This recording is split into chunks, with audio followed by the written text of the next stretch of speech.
you were successful in turning a company into a billion-dollar empire. That's not easy to do. Well, it was 35 years, Lindsay. It's not like it was an overnight. Right, and that's good to know. A lot of entrepreneurs think there's overnight success. You have spent 3 decades to date working on really still well, now building almost this another decade. Almost 4 decades building this empire. Right. But it's kind of what I like to do.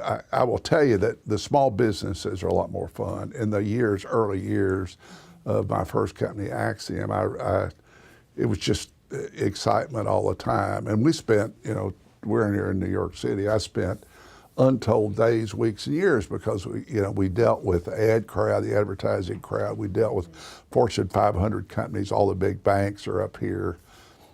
Over the years, spent literally years of my life were in New York City, 2 or 3 days at a time. And we had an apartment up here forever. And so I spent a lot of time up here, and I like all the diversity of what I had to do in building a business.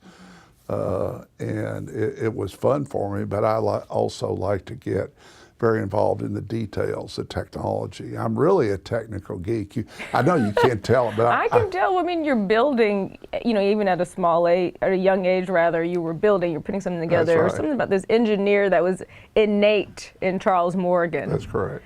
And now we come to that transitions to technology. What inspired you to create PrivacyStar, this telecom? Well, the PrivacyStar was the app originally. As I was sort of thinking about exiting my first company, and in the end, I got fired in the end at my first company after building things for 35 years. And I got in a spat with the board, and they ended up firing me sort of gently. They let me select my successor, and then they said, you can find your successor and then get out of here. But before that happened, I knew I was going to leave, and I started thinking about what am I going to do next. And this guy from Boston came with this concept of blocking phone calls in telephone networks. He said a lot of people have calls that people bug them, they want to block those calls. But the whole thing about it, I've lost my train of thought a little bit. But we're talking a lot about building a business, and it's genuinely what I enjoy doing, getting involved in the details of technology, getting involved in the people and building the team, and all those kind of things are, for me, the reason I like to get up and go to work, and the reason I don't want to retire and did end up retiring, and that's really what I thought as I was leaving Acxiom. I was thinking, gee, what am I going to do? So I had an opportunity to invest in this company, and I didn't plan on running it or doing it, but I said it'd be fun to something I could do on the side. And something that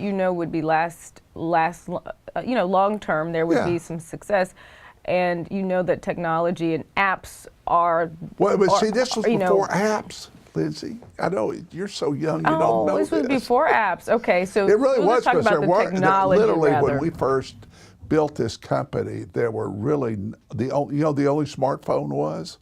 What was it? A BlackBerry? Yeah. Which I miss. I miss that BlackBerry. I know a lot of people do. And I like reading your story about it too. We built our first. We tried to do blocking in the network. That was a failure because telecom wouldn't let us.